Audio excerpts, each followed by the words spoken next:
Ne jana go wo wo be ha den ste.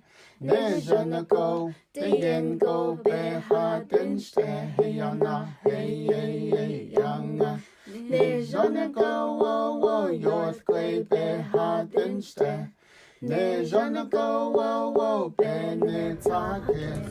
Akonda shi ajabe she English shont koholish akodi wala be ha isolia chita no joy alsab belganik chobe khishna wala chno yega alla en leche nina halongat alia bakonsen lechenda والخارج كيتعيش ولا به شياجة إن شخا هذا بقول جن بجنو جو إيخد إسات ولا نني إيخد باكنسن أحيانا. When I hear the phrase "I'll with a bit," I think of when you are out cheering and you're trying to catch one of those last withers, and he flies through the air, headbutts you in the eye, leaves you with a nice bruiser, and then you continue cheering. You get it done. You figure out a way to make it work despite everything that may be mounting against you. That's what I think about. And then you plan the next butchering. Man, there's a song from Bruce Springsteen, and it's our anthem song.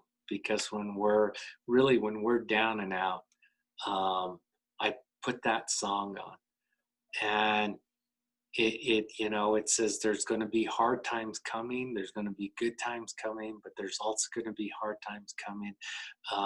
Swing that ball at me, because I'm going to grab it, and I'm going to work hard. I'm going to work as hard as I can to do what needs to be done. It's just being honest and upfront and working your butt off. Bring that wrecking ball on is all I can say, and that's what the word is that.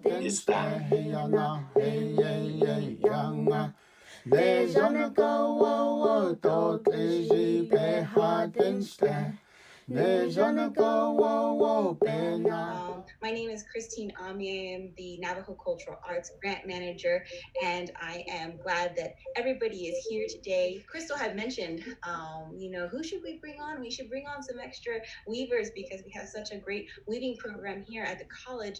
Who should we bring on? And without a second of hesitation, she was like, we have to bring on Barbara and Lynda. We need to bring them on. And so I've heard so much about these wonderful women. This is actually my first time seeing you guys almost in person. Our Navajo Cultural Arts Weavers, actually every year since the program has started, we sent them down to Phoenix to go work with these wonderful weavers at the Heard Museum, and they go through a ridiculously intensive 1 week weaving program in which they learn from these ladies and learn from each other. And we've had such wonderful, inspiring feedback.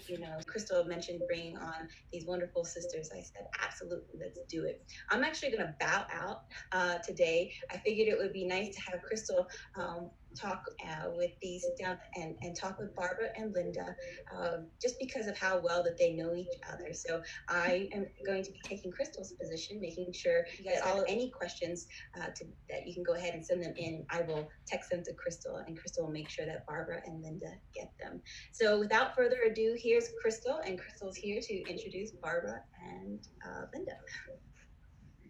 Hello, everyone. Good afternoon. My name is Crystal Littlebin. I'm the coordinator of the Navajo Cultural Arts Program. This week we have sisters, from a 7-generation family. We have Barbara and we have Lynda. So I think we should just jump right in, and they have a lot to talk about. So let's get started. We'll have Barb and Lynda introduce themselves. And Siya Barbara Taylor Ornelas and kabahin shlon to hekini bashishi hananga ne dashinan ashi ni dashichi dit outsana. Good afternoon. I'm Linda Teller-Pete, and I am Barbara's sister. I'm in Denver. Barbara's in Tucson. We have been doing a lot of Navajo weaving classes for about 20 years, but we've been weavers since we were about 6 years old. And we have a lot of family stuff that we're going to talk about. This is what I mentioned earlier, who we are. We're Edgewater people born for water that flows together. Our grandfather's clans are One Who Walks Around and Red Bottoms clan. And we are, again, we're fifth generation weavers from Two Gray Hills. And our current weavers are myself, my sister Linda Teller-Pete, my daughter Sierra Teller Ornelas, my son Michael Teller Ornelas, and our granddaughter, our older sister Roseanne's granddaughter, Roxanne Lee, and Linda's husband, Belvin Pete, is our tool maker. So this is our seven generations of weavers. We used to do a weaving demonstration at the Arizona State Museum, and this is one of the pictures that was taken, the one on top, and where we had my mom and her two sisters and our cousins and our nieces and nephew come and do demonstrations with us. And then the bottom picture is early in the morning, like 4 in the morning at Santa Fe Indian Market, where we, one year we, took all the ribbons and we were really happy that morning. Our first generation is Asan Kabahe, the first documented weaver in the Brigade Tom and Teller weaving family from Newcomb. We don't have any pictures of her. We just hear stories, and then that stories about her passed down on our mom's side. And our great grandmother had a lot of stories about her mother and her grandmother. And so she was the very first one that was recorded. I think we had more generations of weavers, but we never had them recorded. So we just started with her and documenting our weaving generations. So the one, the tall lady is Susie Tom. That's our mother's mother and our grandmother. And then the little one is our great grandmother, and that's my mom's grandmother. And her name was the Nitsoi Bitsit. She didn't really have an English name, right, Lynn? I don't think she did. No. And then our Nali, it was a Nellie Pashtakai Teller, and she was our dad's mom, and she was also a great, excellent weaver. And then the rug that you see behind them, they collaborated on that piece together. You can see where we get our talents from. It was from these two. So this is our grandmother, our Kimasane, Susie Tom, and the only memories I have of her was she was always weaving. And she never did anything else but weave. And she, once she was done, she would have another setup. And sometimes when we were playing in the ditch, we could hear her calling. And so we all took turns running over there to help her, because she would be sitting on like these huge barrels, weaving the top of her weaving, and she would drop her comb. And so she would holler and holler till one of us show up to give her comb back. But the trick was, once she got you in the house, she would make you do like 5 other things before she'd let you go. So that's why we took basically, draw straws to see who would go into her house.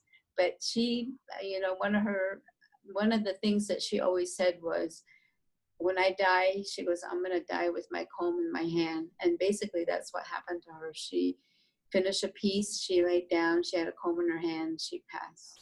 This is our Nellie Pashakai Teller's weaving.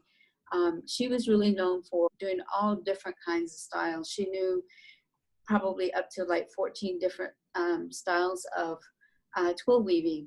And so our dad was working at the trading post, at Two Gray Hill Trading Post, and he would come home and tell his mom, so-and-so ordered a twill saddle blanket.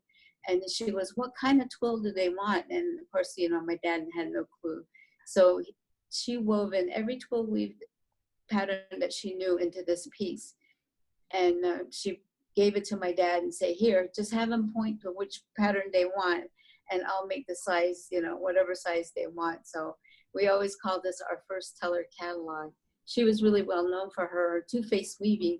See the turquoise and red design. On the other side is just completely, it was brown and white twill weaving in the back. And this is our fourth generation. My mom, we call them the Purple Gang. My mom she's on the right. The middle is our Aunt Margaret, and then the one on the left is our Aunt Mary Louise. And they're all great weavers. They, out of the two, Aunt Margaret, the one in the middle, is probably the most famous of the three of them. They're all award-winning weavers. They all have been in books and magazines and all kinds of stuff. And our mom was a great weaver also. So this is when we were doing the Arizona State Museum's weaving demo, where we had my mom, my Aunt Margaret, and my Aunt Mary Louise do the carding and spinning, and then Lynn and I and our cousins and all our nieces and nephew and my kids were in the weaving tent weaving. And so this is basically how they did their materials, even at home. Of course, they wouldn't be as dressed up like this, but they would be at home and they would do carding and spinning, and they would help each other. Once they, both my Aunt Margaret and my Aunt Mary Louise both had sheep. And so when they sheared the sheep, they would separate the wool between all the weavers, and then they would come to each other's homes and help each other prepare the wool.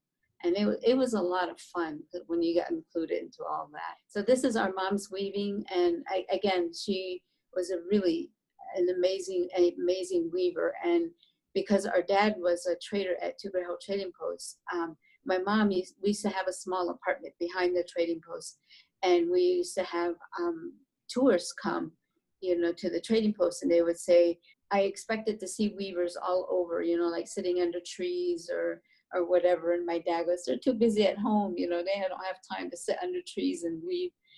But he would say that his wife is weaving in the back. And so we had different people from all over the world come to this little apartment that we have, and they would watch our mom work, and so my mom really sold most of her pieces directly to customers, because people always wanted to buy her pieces. And so she never really had the opportunity to enter her pieces into art shows, or have one of her pieces end up in magazines and stuff. She gets mentioned in books and stuff saying that she was a weaver, but because she had a direct line to customers, she never really got the acknowledgement. She had problems with her eyes, and later on she kind of gave up her weaving because it became too hard for her. And then it wasn't until she kind of got sick, and she didn't want to do anything else. And we had just finished teaching a class at the Amarin Foundation over in Dragoon, Arizona. And this one of our students came from Japan, Tokyo, and she brought this plastic loom that you see in the picture. And she was saying that this is what they call Navajo weaving in Japan. And so she didn't want it anymore because she bought a loom and all that stuff. And so she gave me that loom. And so our mom wasn't feeling really well, and she had just got out of the hospital. And we took that loom to her, and she really loved it. So we warped it for her, and she started weaving, and this is all the stuff she came up with. So all her weaving career, all she ever made was Two Great Hills, browns, blacks, grays, whites, and and so she never really had the chance to work with colors. When we gave her this loom, she kind of went through our supplies, our classroom supplies of wool, and she took out all the brightest color that she could find, and she just went crazy with the colors and stuff. And Lynn had to start a Facebook page so she could start selling her pieces. So the fifth generation is myself, my sister Linda, and our older sister Roseanne. All of us were probably around 6 or 7 when we started learning how to weave. We were taught the legends and the stories and the songs of weaving by our Nale. And but we were taught the basics of weaving from our mom. She just kind of, and because she was so busy with demonstrating for the trading post, it was left to our older sister Roseanne to really teach us. And from our older sister Roseanne, we learned the techniques and the designs. This is our sister Roseanne, and this, who is the best weaver in your family? I'm going, there's no question, it was our sister Roseanne. And she was an amazing weaver, and we learned a lot of, how to be disciplined when you're weaving. She never let us cut corners. She made sure that our colors they balance each other and make sure our patterns, were intricate and stuff. And if she didn't like what you were doing, she would make you take it out. And when we were kids, Lynn and I used to sit there in front of our looms, and she would tell us, weave an inch and then let me know, so Lynn and I would weave an inch. We try to make sure that we weave an inch at the same time.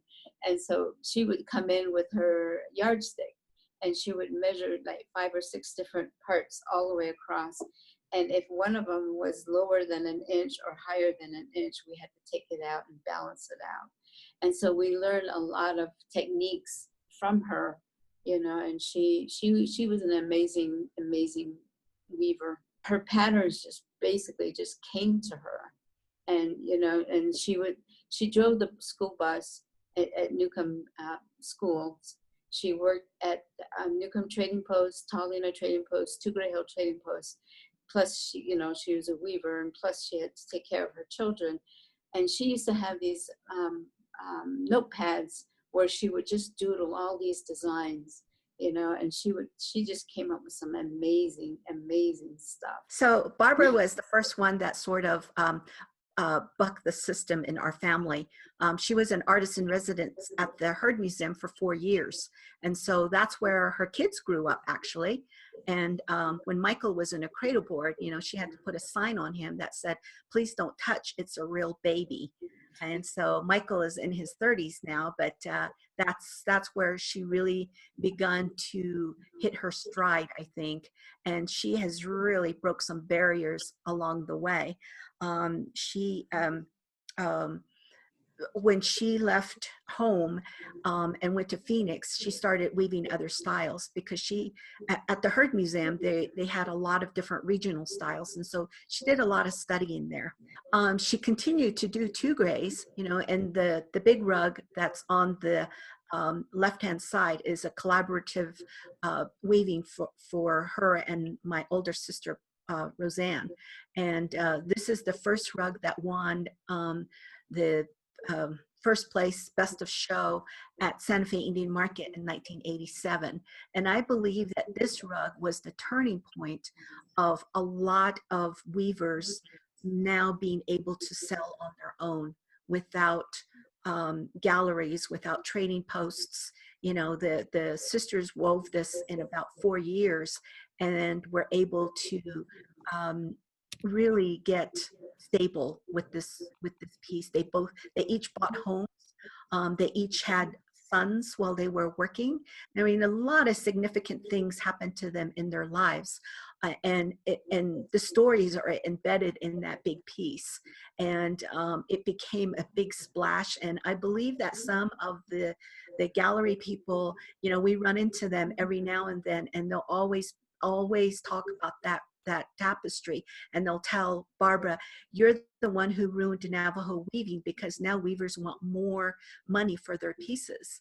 And that's the way it should be. But she also has done a lot of studying, and the 3 old time pieces that you see on the right are little miniature weavings that she does with high weft counts, and they represent the first phase, second phase, third phase of the mid 1800s. She still does her 2 gray, and she's no slouch. After she won the 87 Best of Show with her older sister, she went on to win it again on her own in 1990 with the tapestry that you see on the left. And then the one on the far right is another one that I believe should have won the Best of Show in 2016 or so. But again, there was you know, judging is sort of a crapshoot, I think. But in my mind, I know it could have won. And that rug or that tapestry is at the Idle Jordan Museum in Indiana. The middle piece is a period piece that she did of the first phase, and that really made a splash as well. The bottom photo that you see, I think a lot of people have seen those little dolls, Navajo Barbies, and she made all their dresses, all the mantas that they're wearing. She, you know, we went through the whole Navajo Nation to collect small little jewelry pieces that she redid to fit the dolls. She redid their hair, their moccasins, everything. So, you know, she went directly from being a traditional Two-Gray Hill weaver to an abstract, and actually went into diverse arts. So, you know, there's a lot more that you're going to see from her, because she gets inspired by her kids, and she gets inspired by other things that she sees. So we're very privileged that we have her to look up to. When she started in on other regions, she really made sure that they were as authentic as possible. So when she does burnt waters, I dye the colors for her. When she does, you know, when she does commissions, like the bottom right hand, left side rug where you see all those crosses, that's a specialty commission that she did for a collector in San Francisco. The collector had bought a house and was collecting mission crosses, and so he called up Barbara and said, I would like a piece to warm up my one room where I have all these metal and clay crosses. So this was her interpretation of what she thought might warm up his room. She did it in reds, and she did a random design, which she really doesn't do very well, because she's very regimented in making sure that all her designs are in symmetry. But this one was pretty random, and we were all very shocked that she pulled this one off. So she shocks us all the time. I wove, like I said, from age 6 all the way through college. And once I finished college, I said to my family, I have my mom, you know, everybody in my community weaves. My sisters are well known. I have a degree, I'm going to get a job, and weaving's too hard. I don't want to do it anymore. And so I, you know, I would always have a loom, but it stayed in my closet for a long time. And it wasn't until our older sister passed away in 1996 that it became a lot more real for me to get back into weaving. And so when I got back into weaving, I stuck with Two Grays at first, but we started getting a lot of commissions. And you know, when we talk to collectors, we talk about what they would like to have in their collection. And the first one that we did was with a married couple who wanted a theme, and the theme was the past, the present, and the future.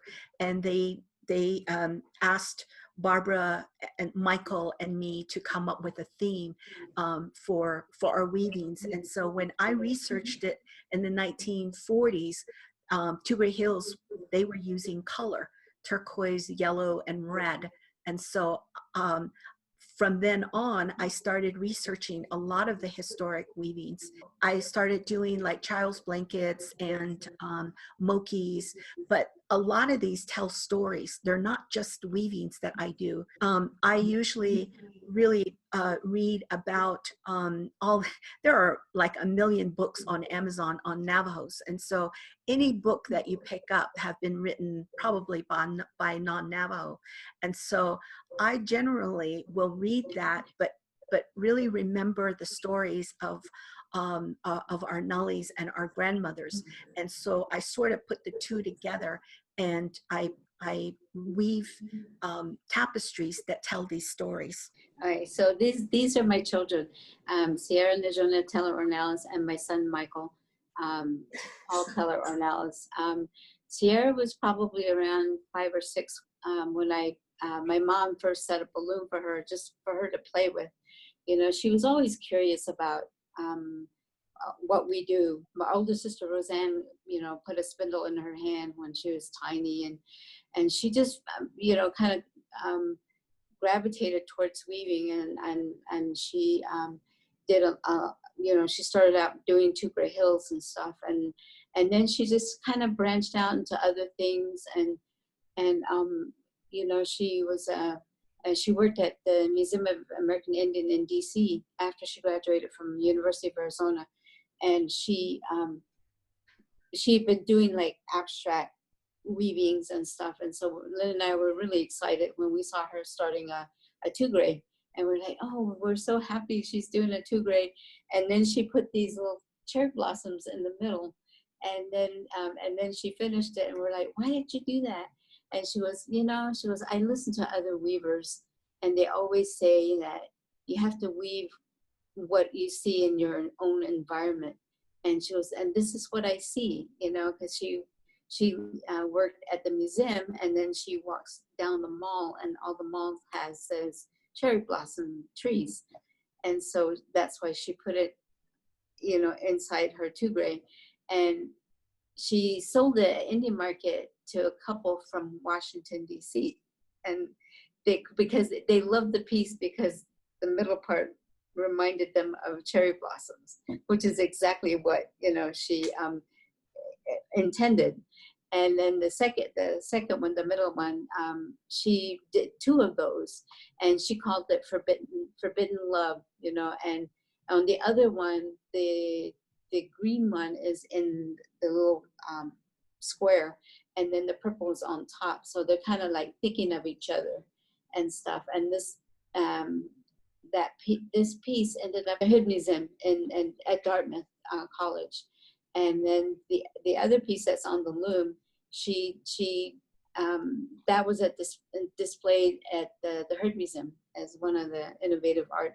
She also did the Iron Man weaving on the bottom, and we were so happy with her. And she had just moved to LA to become a writer on a TV show, and she sent her weaving to me, so I entered it for her at Indie Market. And I called her up and I said, you want a blue ribbon, you know, and I won 2nd place. And she was so happy. So her, you know, she was a writer on Happy Endings, and everybody told her, get on the plane, go, you know. So she came to Indian Market, and she was able to see her piece. And that piece is at the Wheelwright Museum in Santa Fe. And so she's, you know, she doesn't really have time to weave anymore, but she keeps one in her home. And when before all this pandemic started, she used to have a loom in her office, and she would sit there and, you know, work with it and stuff. And she knows the stories of our weaving. She knows the stories of our family, but she also weaves with her words. And this is my son Michael's work. And I never really intended to teach Michael, you know, until he was around 10 years old, when he came over and he said, Mom, are you ever going to teach me how to weave? And I'm like, yeah, why not? You know, and I mean, we've always had men weavers, and we used to have men weavers come to the trading post and to sell their pieces. And my dad would say, well, whose name do you want me to put, you know, on your piece? And he would say, put my mom's name or my sister's name or my aunt's name or whatever.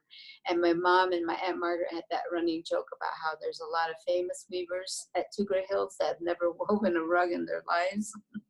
Because, you know, the men weavers were the weavers then. And so, you know, and when I was learning at my Nali's feet, she used to tell me that you were born to do this. You were blessed by the weaving gods. I never really understood what that meant until I saw my son weaving.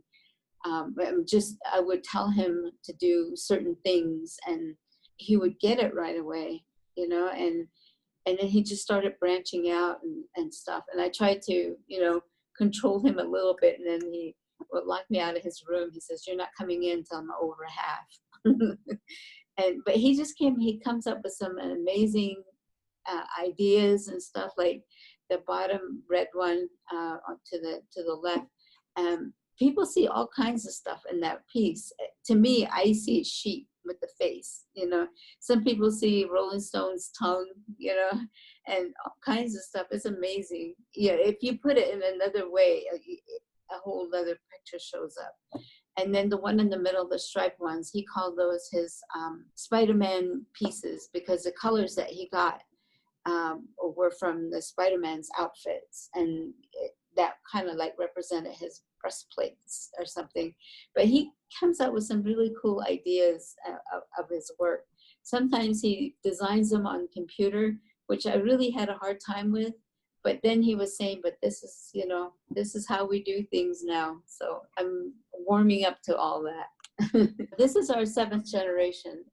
Roxanne Rosalie is our sister Roseanne's granddaughter. She was around 4.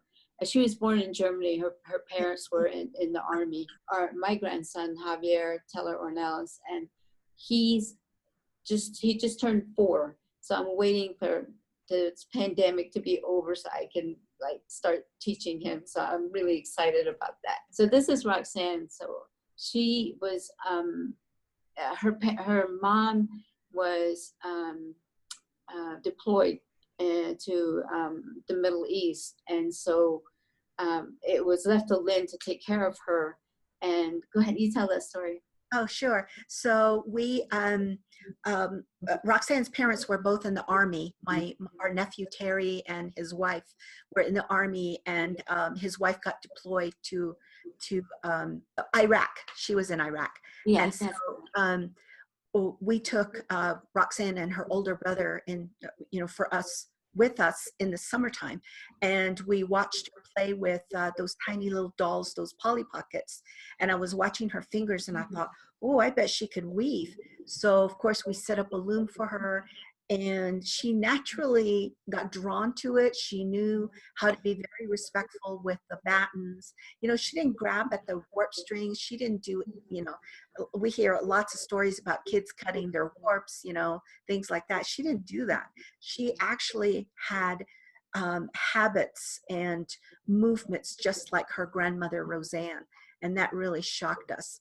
And so we really surrounded her with lessons, and, you know, anything she wanted to do culturally, encouraged her to learn the stories. And we keep telling her about you know, keeping weaving as a top priority. And, you know, she's like a typical teenager. You know, she dyed her hair pink, but she took a winning first place ribbon for a burnt water tapestry that she did.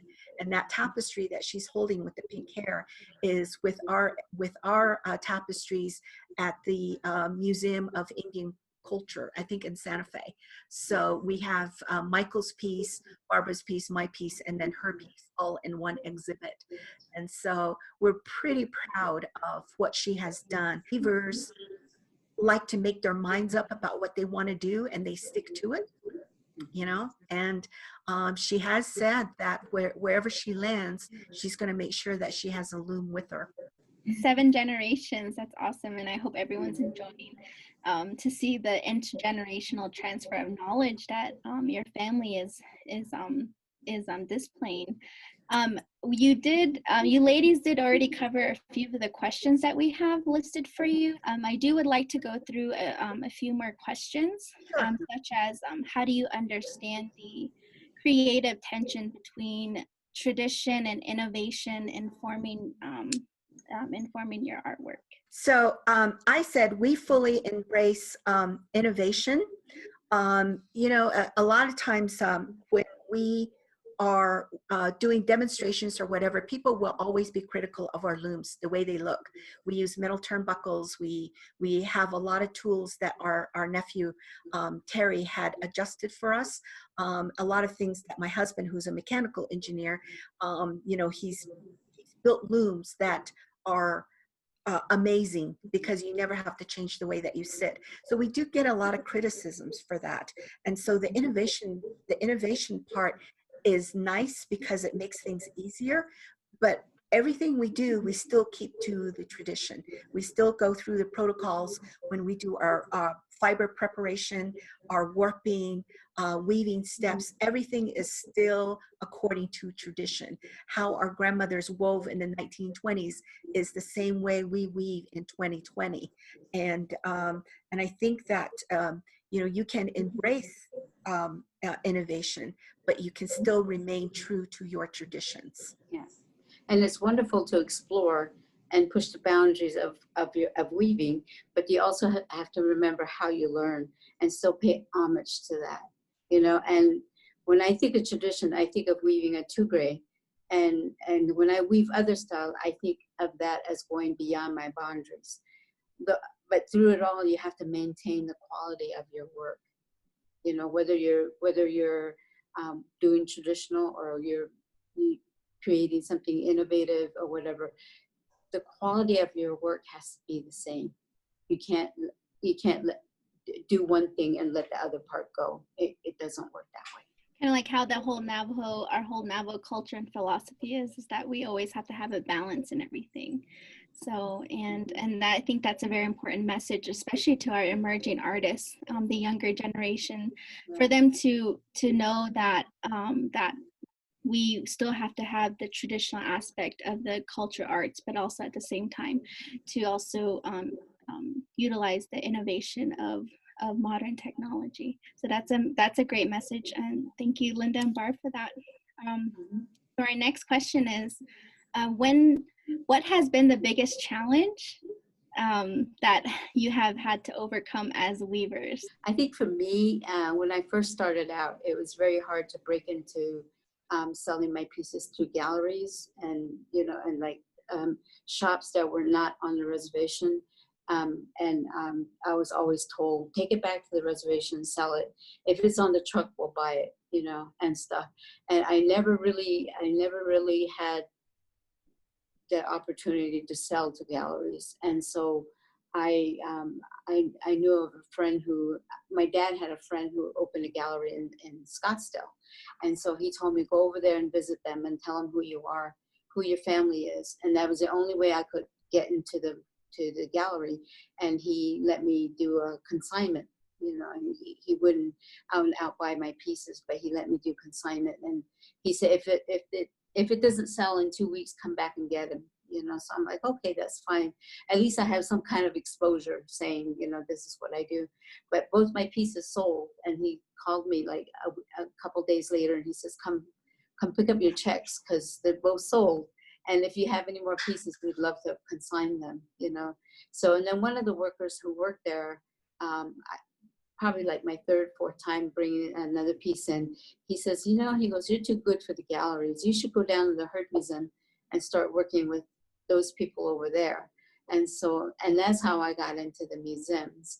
And so you have to have a lot of luck. You have to have a lot of family support, but the quality of your work has to meet, how people think of your weaving. I don't know if I could do it now, but breaking down barriers to get to the next level, and I would call myself an artist, and then people will laugh at me and they're like, oh, you're just a weaver, I'm like, and then one time I heard this painter talking about how he had to walk through rain, he had to do this, he had to do that to get painting from Michael's. And I'm like, you could just buy your material, where me, I have to sit there and card and spin and make my own material, and then I have to sit in front of my loom and come up with my own design. Isn't that the definition of an artist? You make your own materials, and you think of the design and you create that. That's the definition of an artist to me. So I started calling myself that, and I never back down from that. I always say, and I tell, you know, our students, Navajo students, that you're an artist. You're creating as you go. I think my greatest challenge, which has been probably very recent in the last five to about 6 years or so, it is making ourselves be the experts. Because Barbara and I grew up with Navajo weaving. We're 5th generation.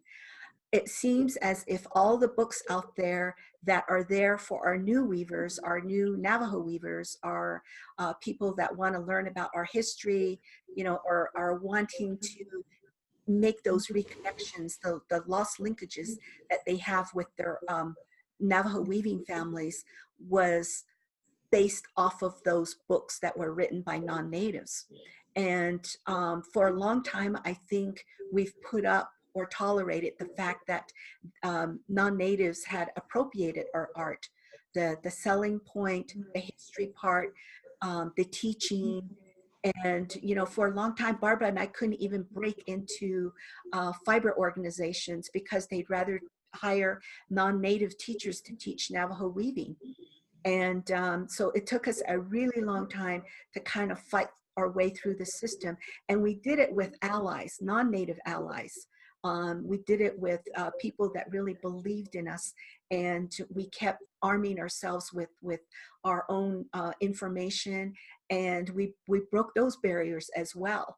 And and when I started looking through books, you know, there's a lot of racism in those books.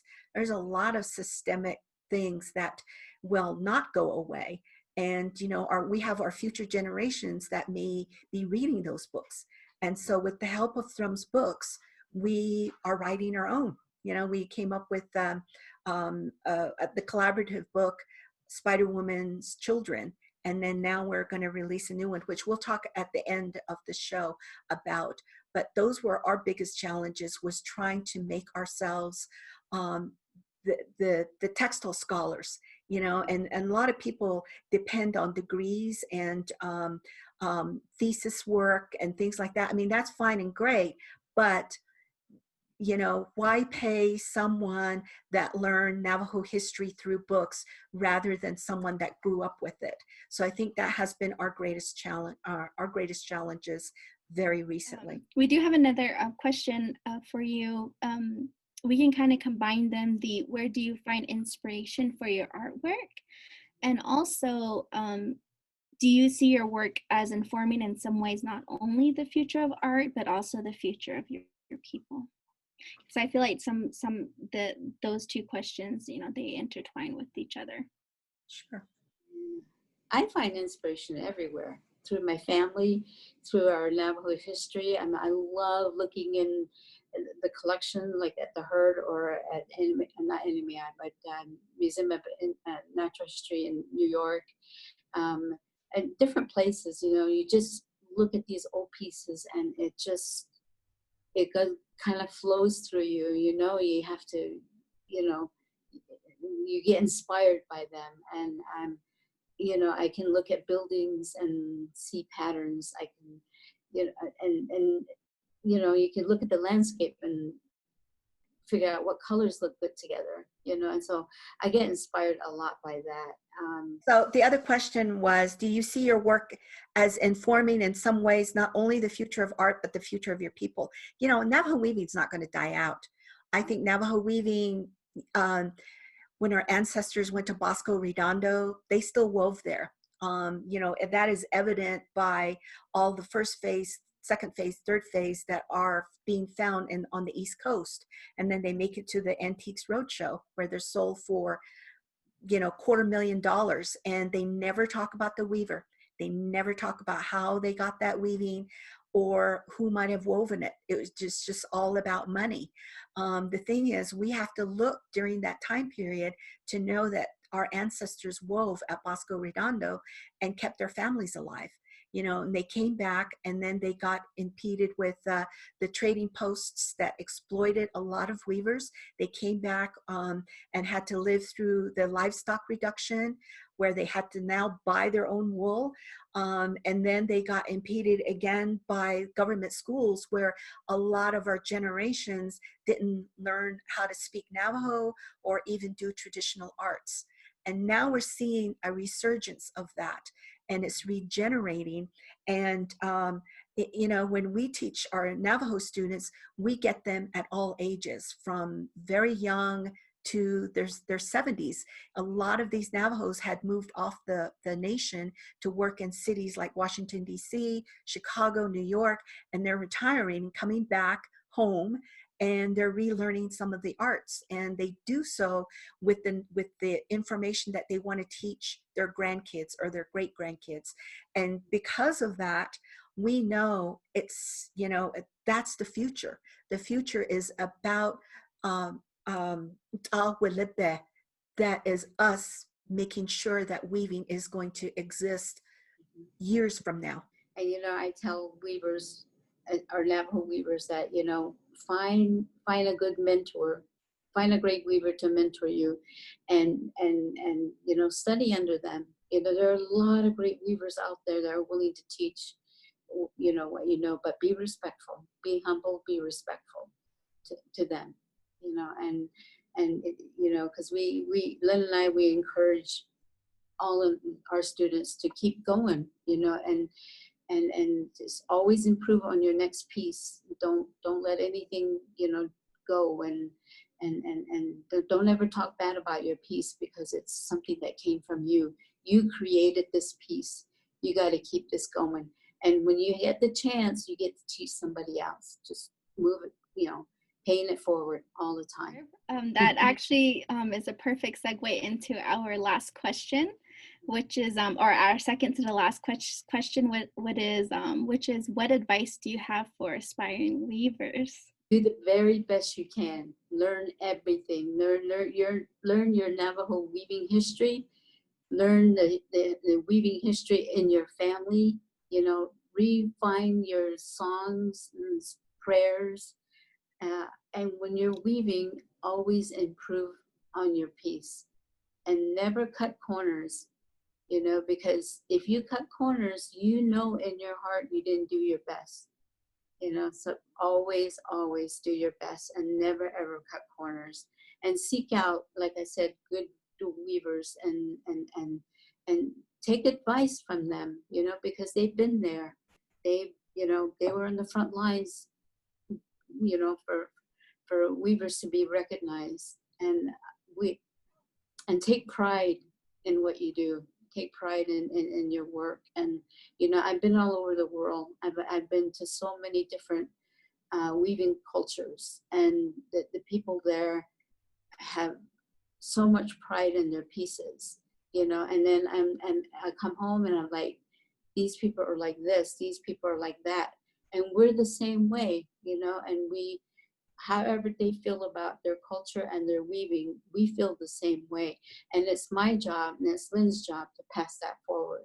And it's, all the weavers out there's jobs to teach the young ones new, so that this never, it never breaks. Yeah.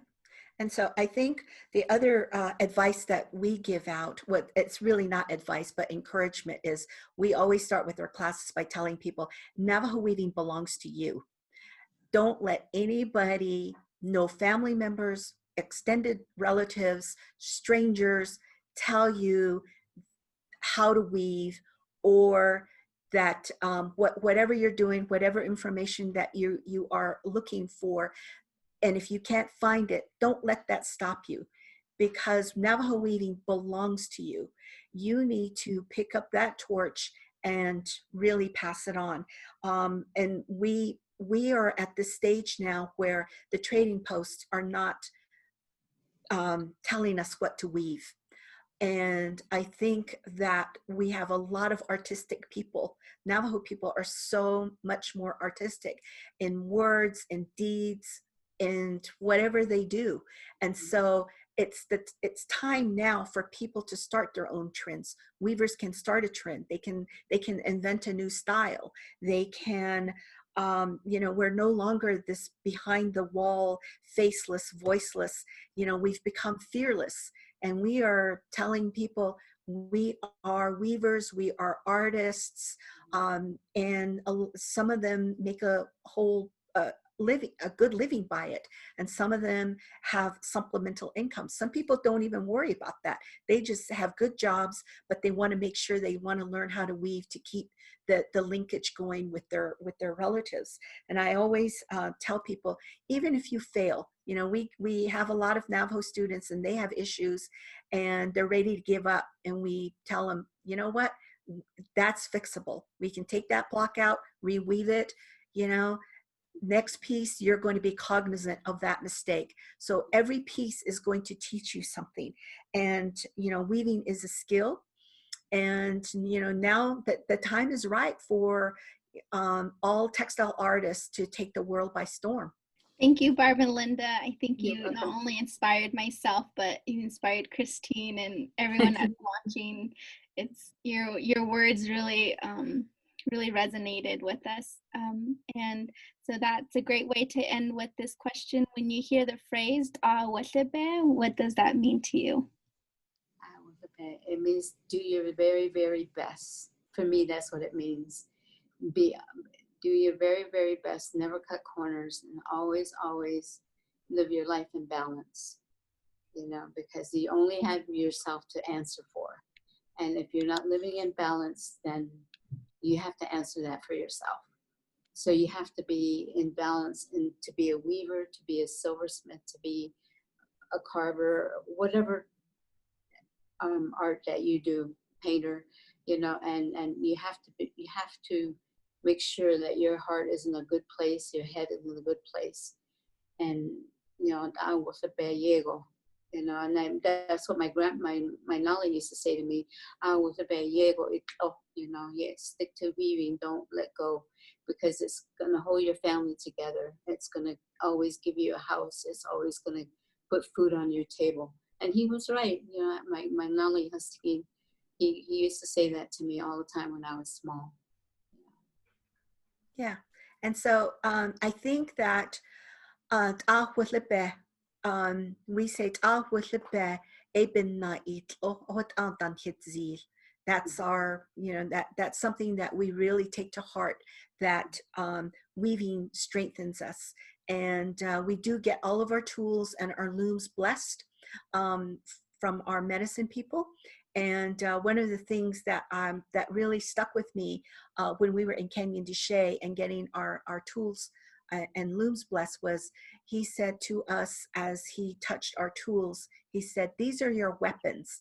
These are your weapons against poverty, against laziness, against all the things that plague the modern world, because you can retreat into your weaving and you find your peace there, you find your solace, and you start to learn from your mistakes. So ta'awilibe sounds singular, but it's also a community effort as well, because you need the encouragement from your family members. And if you don't get that, you know, there's still family. I mean, there's still friends that become family. There's still other mentors out there that can encourage you. So you don't always have to feel like you've been knocked down by criticism. So ta'awilibe means you need to overstep those boundaries. You need to let all those negativity go. And just keep weaving. Yeah, just keep weaving. All right, thank you so much, ladies. I'm going to do a quick screen share of your books. Okay, so the book on the extreme right-hand side is a collaborative book that I participated in cataloging about 60 weavings from the Denver Museum of Nature and Science here in Denver, Colorado. That's where I'm from. And so we had two textile scholars, Dr. Lori Webster and Louise Stryver. They took the lead on driving this project. And then D.Y. Begay is another colleague of ours. She's a fantastic weaver from Celani, Arizona. And her and I teamed up and did the explanation of the weaver, the designs, the colors, everything like that. So it's a really cool book. And if you weavers out there need inspiration for designs, that's the book to get. And it's available on Amazon and Barnes & Noble. The middle book is our book that Barbara and I did. And this book, Barbara met Lynda Ligon, who is the publisher of Thrums Books in Peru. And she approached Barbara and said, you know, Thrums Books does a lot of textile books from all over the world. They've done books in Guatemala, in Peru, Laos, Afghanistan, all over indigenous.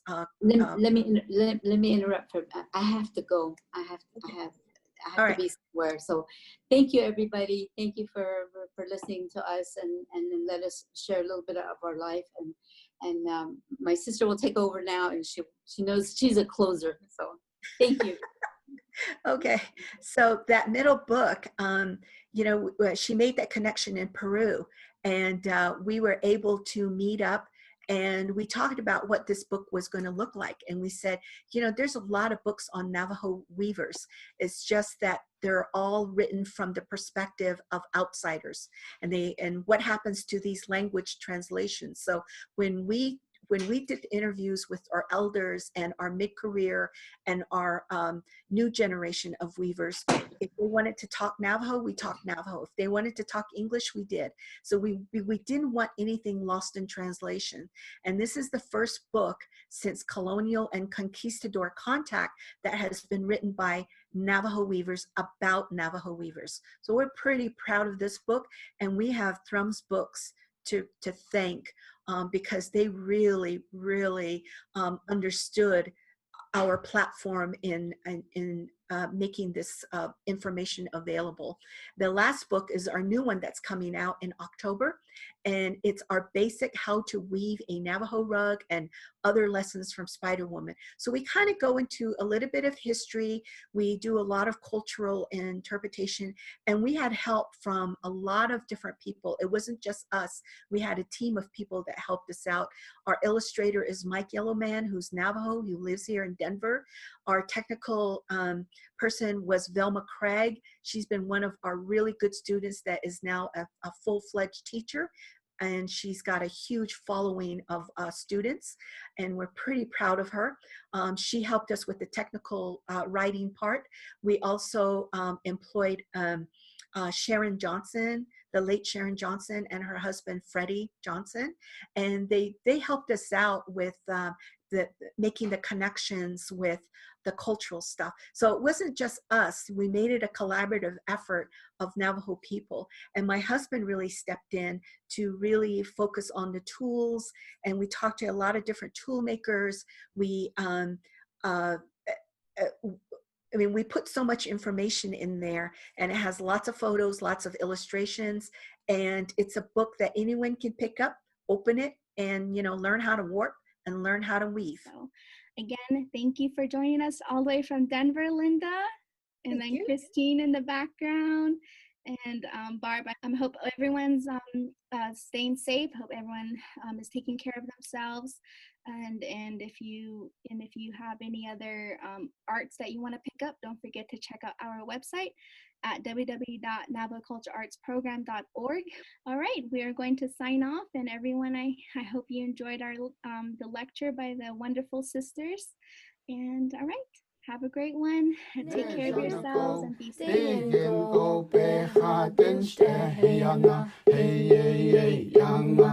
Nejana go wo wo behadinste. Nejana go wo wo behadinste. Nejana go digin go behadinste. Hey yana, hey yanga.